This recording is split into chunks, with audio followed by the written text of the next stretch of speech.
dimensions of the jet, size and shape of the bottle, or water temperatures affect the sound. So the key words and the global statement for us are the sound, its properties, the size, the speed of the jet, the size and shape of the bottle, and the water temperature. Okay, so what was our hypothesis? We believe that the higher the temperature of water is, the higher the frequency, since the speed of sound in the formula of the speed of sound in the air depends on the temperature of water. Other parameters such as other parameters such as the length, area, and shape of the neck, of the bottle, and the volume to be filled determine whether the frequency is how it is in a hand-pulse resonator formula.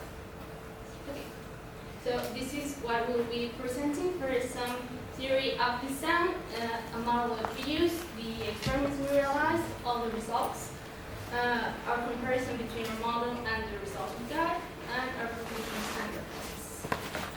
Okay, first, we believe frequency is related to the amount of air that the bottle has. We will be using different things, such as the hand-pulse resonator formula. Why do we believe that the hand-pulse resonator formula is useful? We'll be coming back to this presentation after. The hand-pulse resonator formula. Okay. The problem statement says that we have to describe the sound when a bottle is being filled up. So imagine in a hand-pulse resonator, what is it? It's a container in which it has a hole, and the vibrations happen in this part of the container. And why does this happen? Because of the stringiness of the air. For example, when we start entering a jet of air inside the oscillator, it's like a lump of air is at the top of the bottle, for example, and it starts to go down. But it always tends to come back out, and the momentum of this draws it a little bit further than the top, and these movements generate differences in the sound. And also, why do we think temperature is important?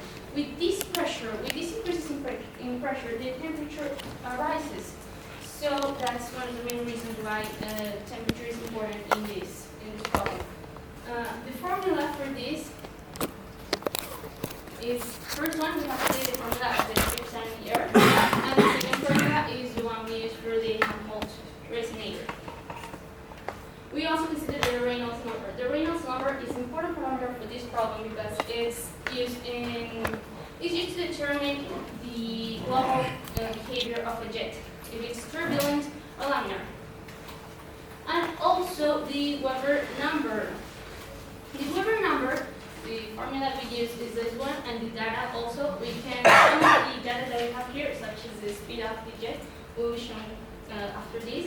The Weber number is the ratio between the inertial superficial and the superficial tension of the Weber. So our experiment. We use these two bottles, the one bottle and the juice bottle with this amount, with this capacity of being filled. We always change the volume that we fill inside the bottles. How did we measure that with this? So we were always sure about that. And we used, our experimental setup is a funnel, so we could always maintain a jet as constant as possible. So these are some of the photos of our experiments. This is how we get, for example, the Weber number, the size of the bubble, how we measure the water. And we also measure the intensity of the sound, but I'll be coming to that later on.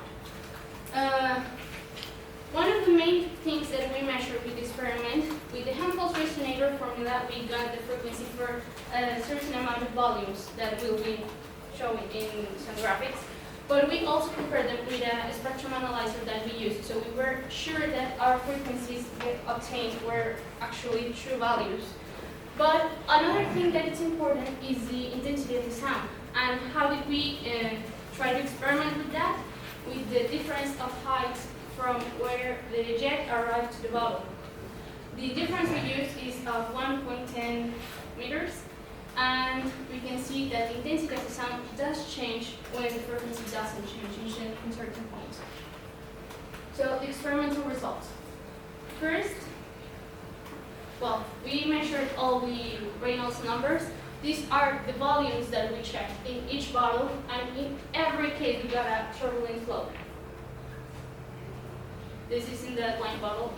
And this is what I was saying about the intensity of the sound. With the difference in 1.10 meters from the jet arriving to the bottle, the decibels increase this volume, this amount. This is an example of how we measure the frequencies. And these are our graphics. The volumes that we use, the results that we got with the Helmholtz resonator formula, and the values we got with our measurements are really similar. And we're showing this. We did it with 2 different temperatures, with 3 centigrade grade, that is our temperature ambient, with 5, because it was as cold as we could get it. We got one complication in this thing. We only could measure in cold temperature with the juice bottle, because the cold water tended to get warm really fast, so we couldn't be exactly sure or completely sure that it will always stay in that temperature. So that's why I only measured in the juice bottle and the hot water in the juice bottle. So we can always see that our measurements and our calculations are really similar. This is a comparison between the results we got with the different temperatures. So we can always see that the frequency actually is higher with the temperature of water being higher. So our hypothesis is in part true. And the wine bottle, we did the same measurements, we valued the same things, and we got technically the same type of results. We did with the hot and cold, the temperature ambient and the hot water, and this is a comparison between those data that we got. So another important thing in the Helmholtz resonator formula is the shape of the bottle. The shape of the bottle, there are 2 different values that we can use. If it has a chamfered neck, like the ones that we use, the bottles that we use, you have to multiply the radius of the neck of the bottle by 1.7. But if the shape of the bottle is a square, we have to multiply it by 1.4. So with all the experiments that we did previously, we made sure that all of our data was correct. I mean, our frequencies were really similar to the measurements that we got with the spectrum analyzer. So we wanted to see what would happen if the shape of the bottle would be different. So that's why we used the same data that we had in the wine bottle, but instead of multiplying by 1.7, we multiplied it by 1.4. So we could see what results we got. And we could see that with the non-chamfered bottle, the frequencies were a little bit higher. That's what we saw. So the conclusions that we get right now.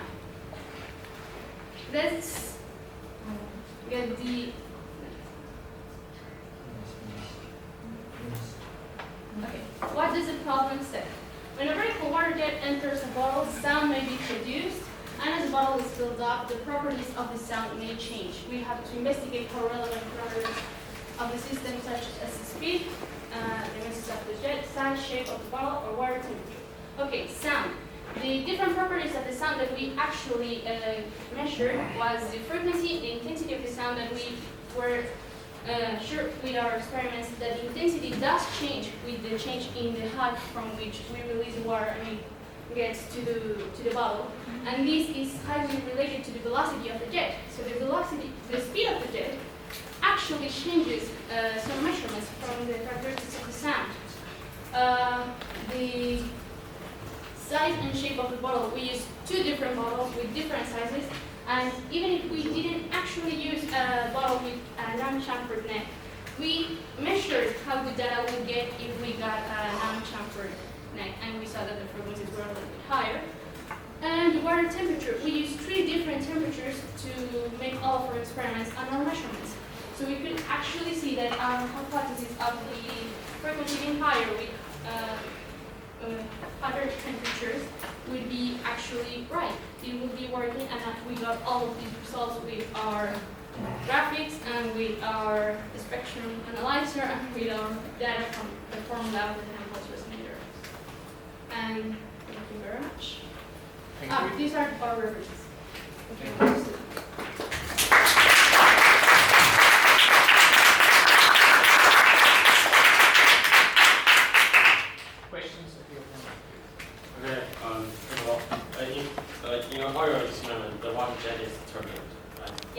you try to like decrease the flow rate so that it will become laminar? No, but we always use the same funnel, so we try to. No, okay, so you didn't try to decrease it, or you can decrease it. Okay. Can a Helmholtz model always apply to every shape of the bottle? Because the shape of the bottle was chamfered, and we got two different shapes. So if it's not chamfered, you can just apply. Yeah, but tell me, for example, that bottle which is chamfered, and the other side of the bottle. Okay. If it's a cylindrical bottle, can you be applied the Helmholtz model? Cylindrical model, bottle. Cylindrical bottle. Cylindrical bottle. Yeah, we also work with the type of the. We will always try to compare the shape of the bottle with the formula. So you modify the sound of upcoming sound only with one frequency. No, we got different frequencies in each part of the volume of the bottle. No, I mean in a single experiment, you only express the spectrum of the sound by one frequency. Yeah, we got one frequency in each volume. Do you observe the overtone of that frequency? Because where? The overtone. No, we only measured from those points. Did you observe it? With spectrum analyzer, we were able to observe the different frequencies. Okay, and you control the dropping height of the jet, right? Yeah. Okay, and do you check the parameter about the dimension of the jet and the size of the bottle? The size of the bottle was actually changed because I used one with 750 milliliters and one with 400. Okay, and the dimension of the jet? And the dimension of it is the only thing that I didn't change, but I can actually believe what it might have. Okay, when you talk about the chamfered bottle, you said multiply by what does that mean? I'm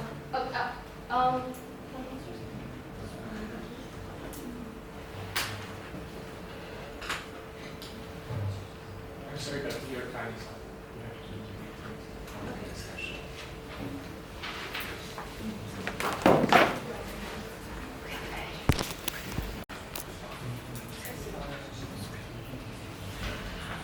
So you have to stop. Okay, and you're going from Taiwan. Here I'm going to oppose the problem clean up the bottle. So here's the problem statement. It asks us to investigate how a vertical water jet entering the bottle will the sound. So in an ideal structure of investigating this problem should start with determining the properties of a falling jet and how that changes with the falling distance. And then we need to identify the source of the sound, how the sound is created, which report didn't mention about at all. So I will going to discuss this later on. And then the problem statement talks about the sound may change while the bottle is being filled up, and also on the relevant parameters. So the next steps of the investigation will be to explain how the sound changes while the bottle is filled up. In the reporter's report, they use the Helmholtz resonator model, but I believe that the model has a lot of limits on either the shape or the size of the bottle. So I want to discuss more on these topics. And then also on the relevant parameters, because it seems that the reporter didn't consider the change of dimension of the jet at all. So these are some pros and cons of the report. The pros are that they use the Helmholtz resonator model and they explain the effect of temperature caused on the sound by the change of the sound velocity, which is the experimental data pretty well. And also he calculated the Reynolds number to make sure that the jet is always turbulent. But the cons are that she didn't give many physical explanation about the production of the sound, which is really important because you need to know how the sound is produced in order to talk about the change of it. And then I want to know whether laminar flow will also cause the sound to occur, or maybe a difference of the sound it might have been.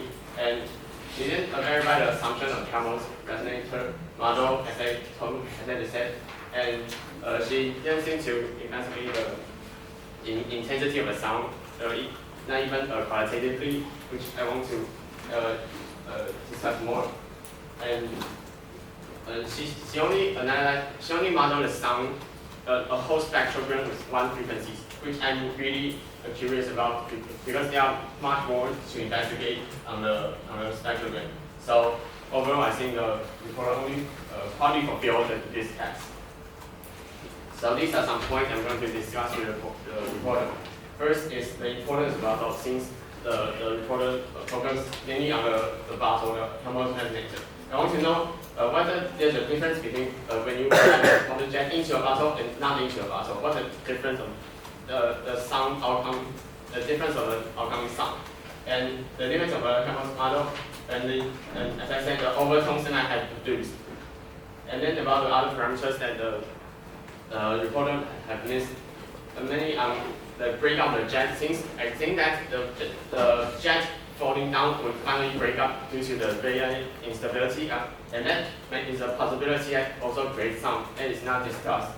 And then it's about the source of sound that the reporter didn't talk about at all. So I assume that the source of sound might come from the vibration of the bubble, or maybe a bubble inside the water created by various reasons. And maybe the water surface will also cause the sound. So I want to discuss more about these and connect them with the magnification of the bottle. So let's jump to the discussion. Okay. Okay, first of all, do you test it to like drop a water jet into the really wide container to see the effect of a bottle, whether you use the bottle? Yeah, the difference caused by about 15 seconds.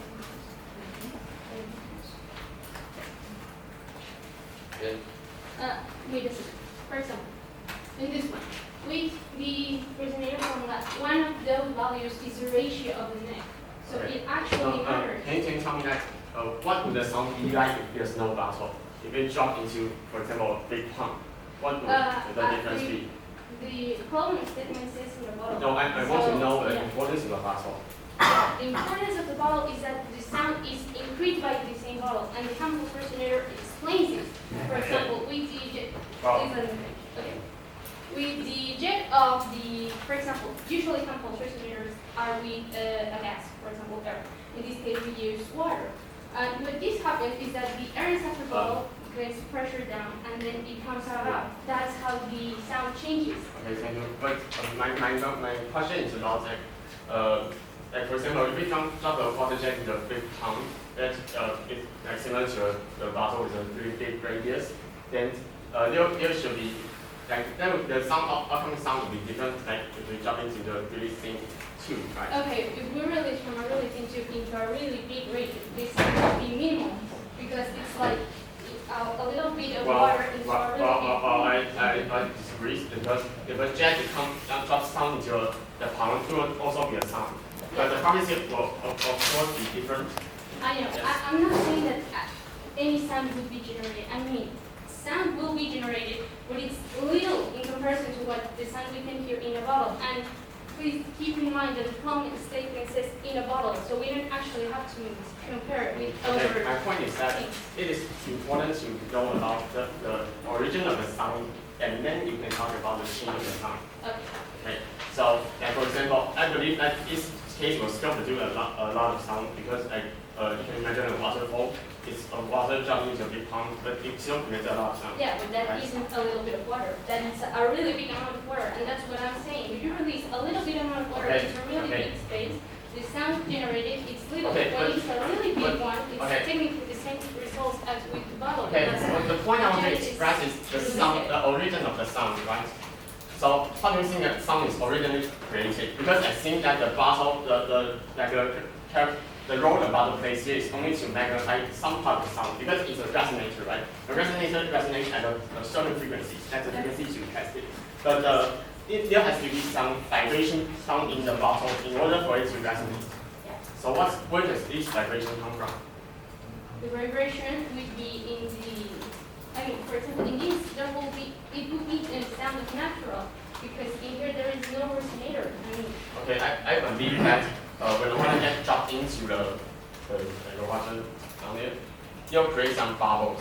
See, there might be various reasons, like maybe the surface waves on the jet.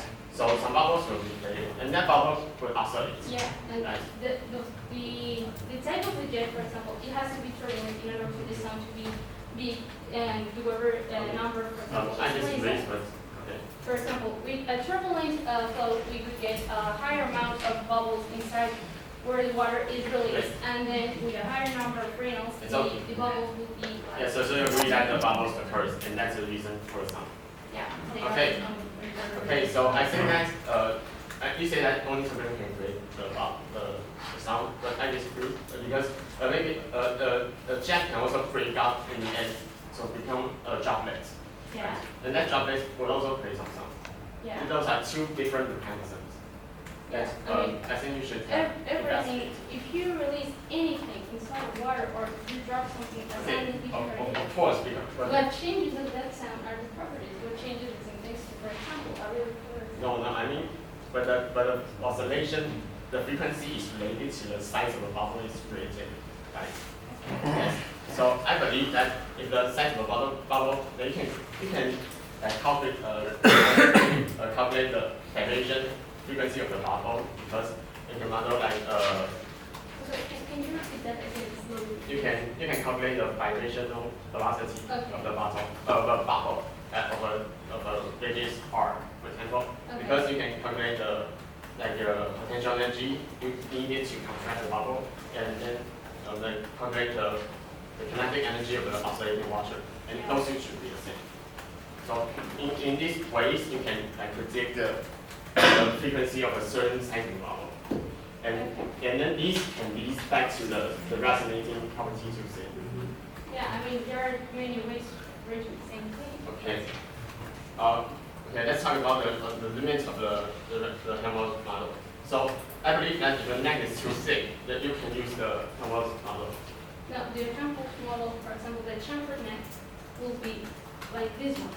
And in here, the formula states Okay. that it can be 1.7 by the radius. Just answer. And Just answer this. like this if the neck is in chamfer. Okay. If a bottle looks like this, well, your model can your model apply.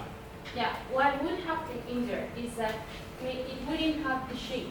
So maybe Yes. So it can be applied, right? we might change some parts of it. But yeah, the shape of the neck would be completely different. But if you Okay. want to... Okay. Have you heard of the open tube model, the anti-node, there's a concept. You can actually model the sound, the resonating sound of a cylindrical bottle as a tube, as an anti-node here and a node here and Let's keep anti-node in here. mind, this is just like a tube. This isn't exactly a bottle. But if No, you... the bottle, the air column inside the bottle is acting like a tube and it oscillates. Right? Okay. And the oscillation, because your water down here, so there's a boundary condition, so that this point shouldn't oscillate. And on the top, it should presumably oscillate the walls.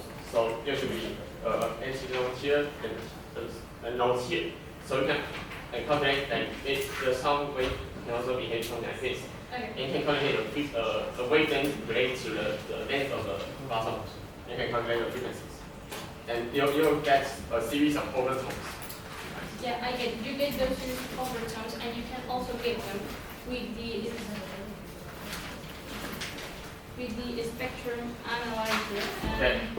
The example is I understand that you observe the overtones, but you didn't really explain it. So I'm just here to no. give another I explanation. understand why you're saying this is important, but a bottle has to have a neck and this kind of thing. I mean, this is just a tube, and the problem is statement says that it has to be with a bottle. Well, I don't yeah. think that the bottle needs to be in this Okay, shape. let The bottle can be in this shape. I'm not to my understanding. okay, for me, this can be under a tube or a Okay. glass of water. Okay. Or a glass of something. That is not a bottle. Oh, but anyway, it is like you can. So, I think it's still important. Okay, that's just. I mean, I get That's just it's go on. important for you. Let's just For go on. me, that is not a bottle. I understand, and you're here to convert the problem. Okay, This sorry. is that it's a bottle. Sorry. Let's just go on. Okay.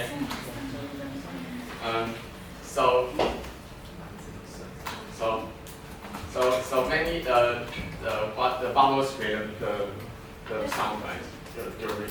Yeah. And does the bottle also vibrates with the?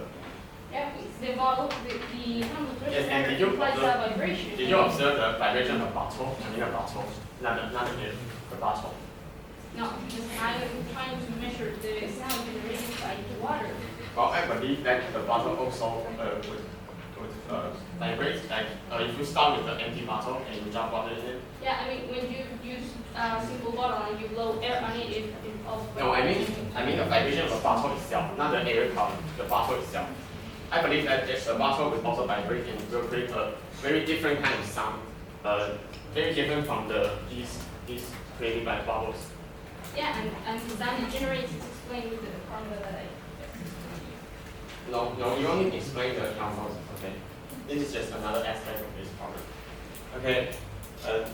Also, I think that the temperature also causes a lot more like variation on the properties of the bottle instead of only just the velocity of the sound. Like the viscosity changes, the surface tension changes.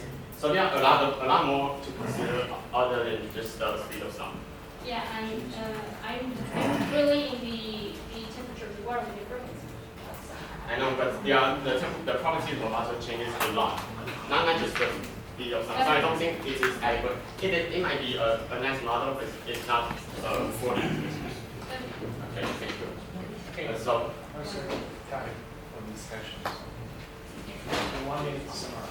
Okay, so here are the summaries of my discussion with the reporter. So first of all, I talked about the formation of the sound, since the reporter didn't talk about in her report. So I explained that the sound may be created by the vibration of the bottle and also the bubbles. And you can actually calculate the oscillating frequencies of a bubble using like the energy aspects and then you can be applied to either a normal model or the open to model. I just talked to the reporter, and these resonators will amplify a certain frequencies. That is the frequency of the reporter has tested, and also some overtones as well. So I think those are both important.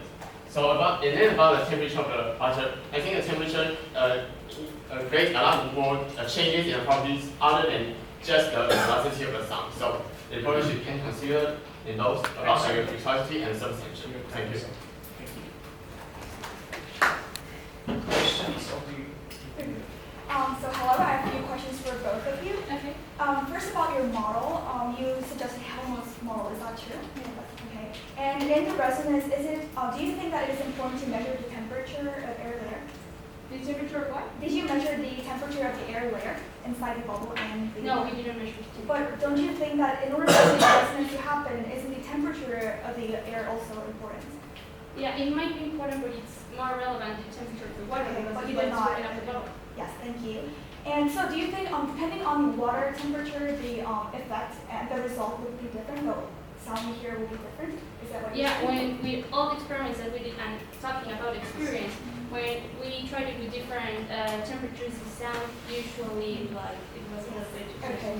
And for the opponent, do you think the temperature of the water is important? Yes, because it changes the viscosity and the surface tension of the water. Very well. And for the end correction in your model, you had L prime defined as L plus 1.7 R and L plus 1.4 R. Is that did you calculate it through your experiments, or is it given with some No, kind of I mean literature? that is for the shape of the bottle. So that we use that in order to get all the Right. So it depends on geometry of the bottle. Is that true? Yeah. Yeah. However, you use the same model for different geometry of bottles. Is that true? You use two different kind of bottle, right? To verify. However, you use the same geometry, of the same model. And that So, is isn't it- why in the last graphic that I made, I used the same data that I used with Chamberlain, but with the problem So if with it's a that different Chamberlain. model, yes, I'm sorry, I'm interrupting. But so it's true that if it's a different bottle, then clearly your model would not fit. No, it would. I mean, Because the ratio would be different. 1.7 R and 1.4 R would be different. for example, what kind of bottle are we talking about? I'll move on for time limits. And also for your experiment, how did you measure your sound? So where did you put your mic? Well, we always measure the distance from the bottle. We use we calculated the distance. Can you show the photo? And I actually saw the photo, and I saw that your the point where you measured.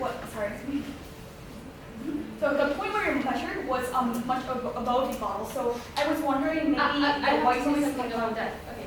It's fine, so just answer yes or no, whether white noise was eliminated or not. White noise was eliminated or not. No, it wasn't eliminated, but with these measurements, with these pictures, Yes, I just yes. want to show that Thank you. thermometric distance It was clear enough. technically And lastly, so what is the sound source? the sound source. Yes. I mean, it would be the drops of water. Opponents, is it a jet velocity or a jet, or is it the bubble oscillation or other forms? Mainly the bubbles, and mainly the bubbles oscillations also. Okay, thank you very much.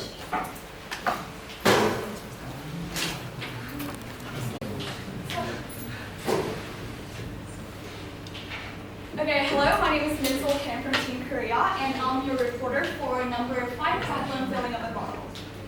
So the problem statement says when a vertical water jet enters a bottle, sound may be produced. And as the bottle is filled up, the properties of the sound may change.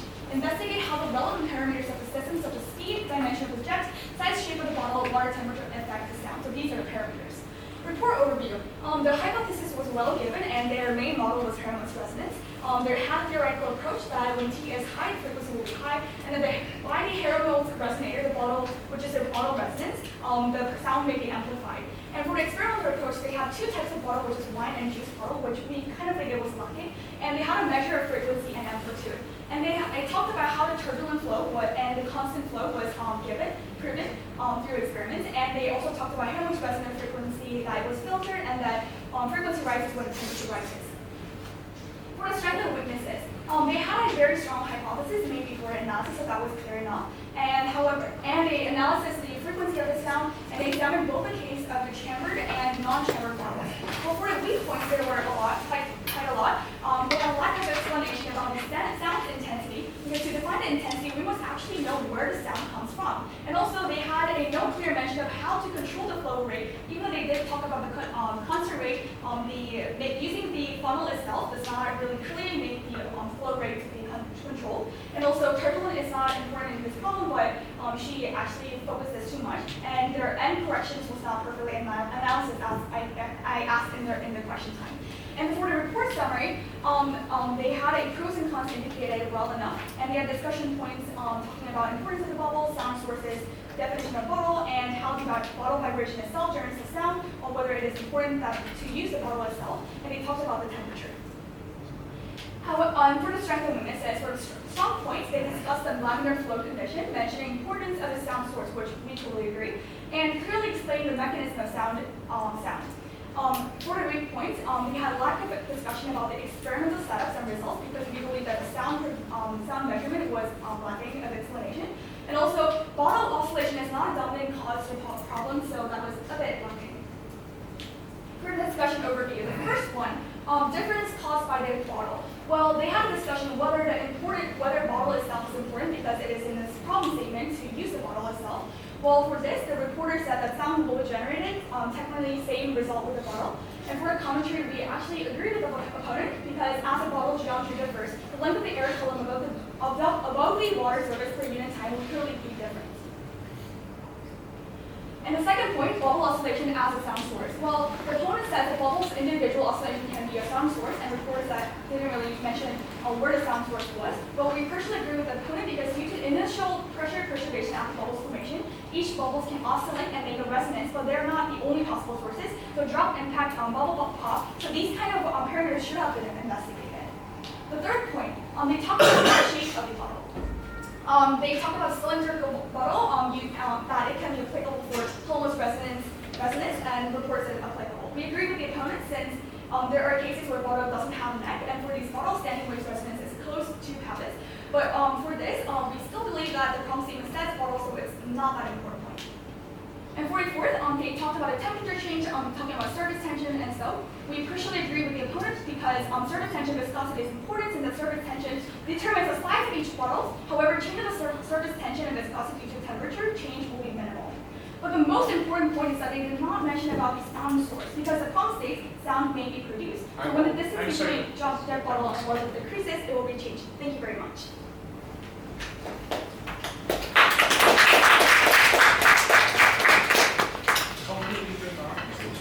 Okay, I want to clarify that one of the main important things for the sound to be generated, first is the velocity of the jet that is being released, and then as it collides apply to it. Where this implies the jet comes and it crashes against water, and it might turns into turbulent flow, and it generates more quantity of bubbles, and as a larger quantity of bubbles that we have, with a high number of whoever, the bubbles divide into more bubbles of a little size, and this actually is part of the reason why the sound is also generated. And the intensity of the sound, it also changes a lot with the difference in height, because there's more energy applied in this case, more potential energy, and the way it is released in some part is in sound. And I would like to clarify that I did not say that it would be the same thing with a long ratio than with a hand pulse resonator or in a bottle, because the bottle itself would be applied as a hand pulse, as a resonator. That's why I applied the hand pulse resonator. And with a different case, if it's not a bottle, it wouldn't happen the same, because there wouldn't be any kind of resonance.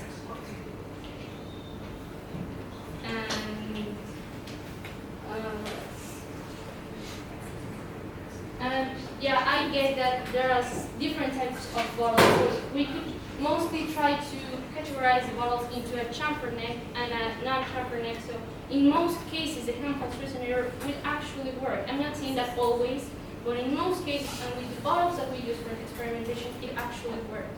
So I think it would be a good model. Okay, thank you very much. Questions on the jury? Is there any question?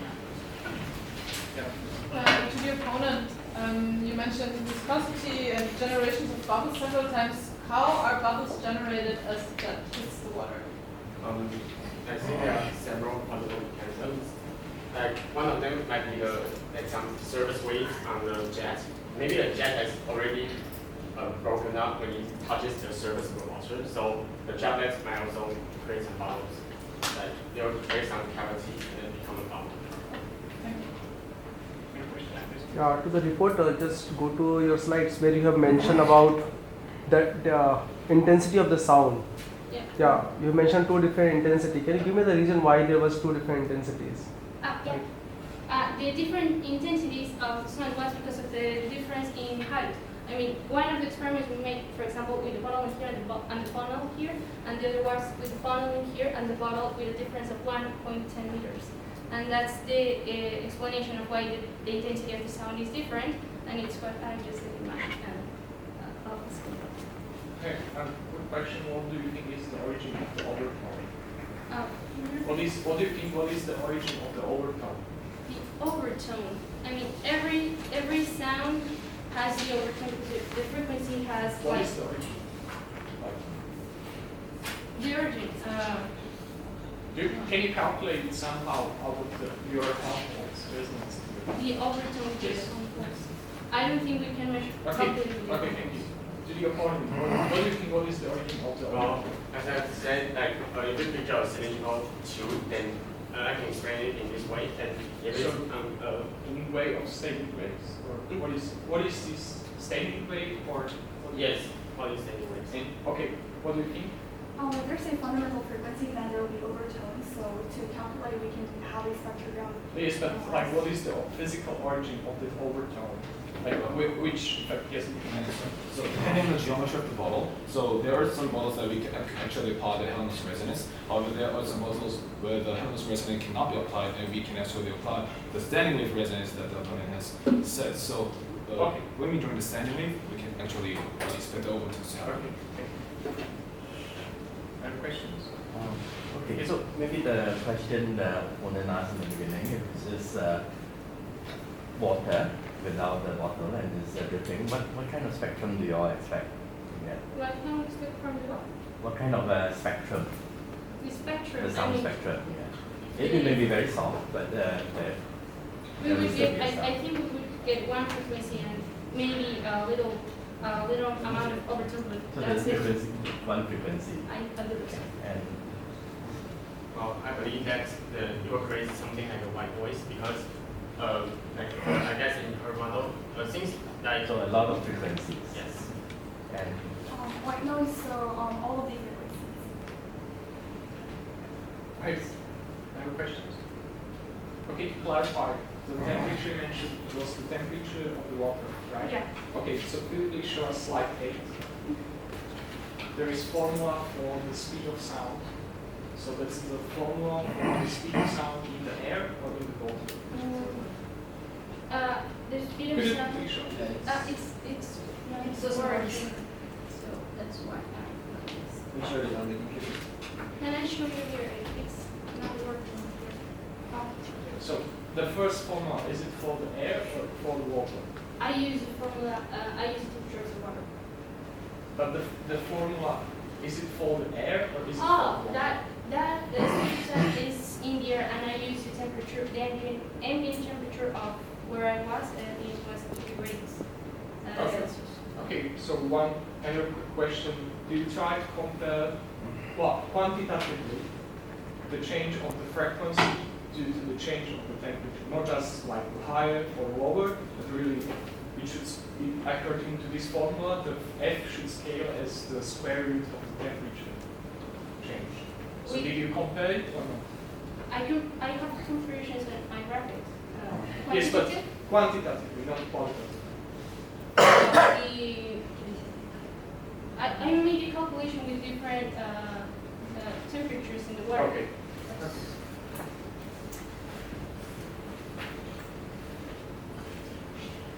Okay, then thank you very much.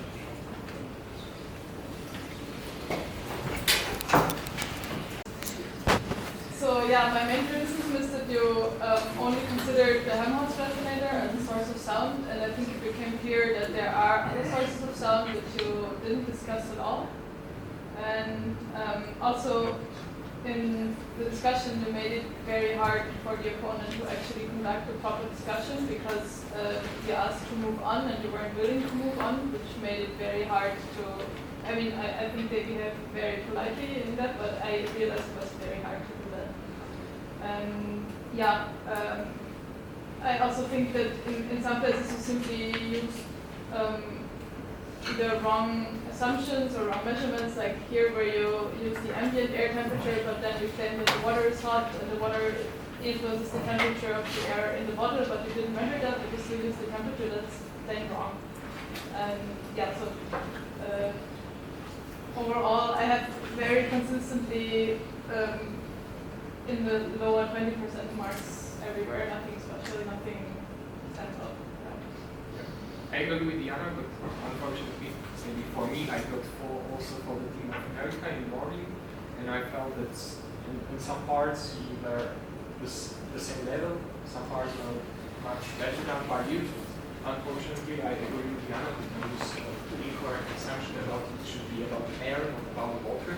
On the other hand, you were somewhere lucky that it actually fit your experiments, and now you were able to change it.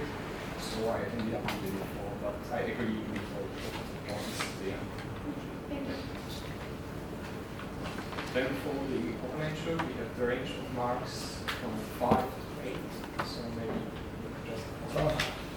For me, opponent started very well asking questions, and they asked so many questions, and his speech also he was given many questions, but while discussion, I don't know why he was not able to move up with the reporter. He just stuck to one simple concept. You should have moved ahead. You should have asked the different, you've given so many opinions. You should have discussed those points, but you didn't discuss all the points, whatever you have mentioned in your speech. So that's why you lost your marks over there. Yeah, I've given grade point size 1.5 to 1. Okay, on the other hand, I can just apply the 8. I give you 2 points for the question we asked. I think they were quite short, quite easy to answer. Shortly, they were appropriate and very straightforward and clear. So it was very easy for us to judge that and to see where are you coming with the questions. I give you just 3 points for the opposition. So I felt that the weakest point of your speech was actually expressing your opinions. So you could, I saw what do you feel and probably why do you think so, but you should also say something to that in the sentence or two. You don't have to do that for every point you had on slide. There was quite a number of points, quite good points. I really appreciate them. I felt that all of them were relevant, and you really address a wide range of the topics. That was very good, but you should also say something more. So in this column, I started with some points, but nevertheless, I gave you 3 points for the speech, which could be more, just 1 point more. And then I give you 2 points for the discussion of the reporter. I felt that the relevance of the topics were very quite relevant. You addressed a lot of opinion, they were quite correct. And however, the prioritization and the context of the discussion as yes, probably I can pronounce it. Addressed could be quite better. So you could be quite improved in that. So you should move on after, or you should like conclude that part and before. Otherwise, you end up with 8. So it was the best I give for the positions. So I think you are quite successful. And for the review, we have range from 7 to 9. So yeah, I can start with 7. Yeah, so I think the main points you lost were in the questions asked, because you prioritize the reporter so much. You only asked 1 question to the opponent, and I mean, after the opposition, it became quite clear that the report lacked some crucial parts, and I think by asking the opponent more about their opinion, you could have added more relevant physics to the whole conversation. So this was my main criticism there. Otherwise, you displayed very good understanding of the report, both of the presentation, both of the report and the opposition. And yeah, I think you also analyzed the discussion very well, and you could have probably prioritized a bit better. You mentioned that there was no discussion of the experiments by the opposition. This is something where you could have added your own opinion, I think, and also added something new. So yeah, overall, I think very, very solid review, and by balancing out a bit more, you could come back. So I pretty much agree with Diana. But fortunately for you, I ended up with 9, so I was also considering the marks from 8 up to 10, but then I felt that you had too much content to be able to efficiently communicate everything. So maybe sometimes less is more, so you can prioritize more. So then take off something like you saw that you were it was quite time demanding for you to say everything. So sometimes it's better to say some less and to say more important things. You don't have to do that. Okay, so I will suggest we have a short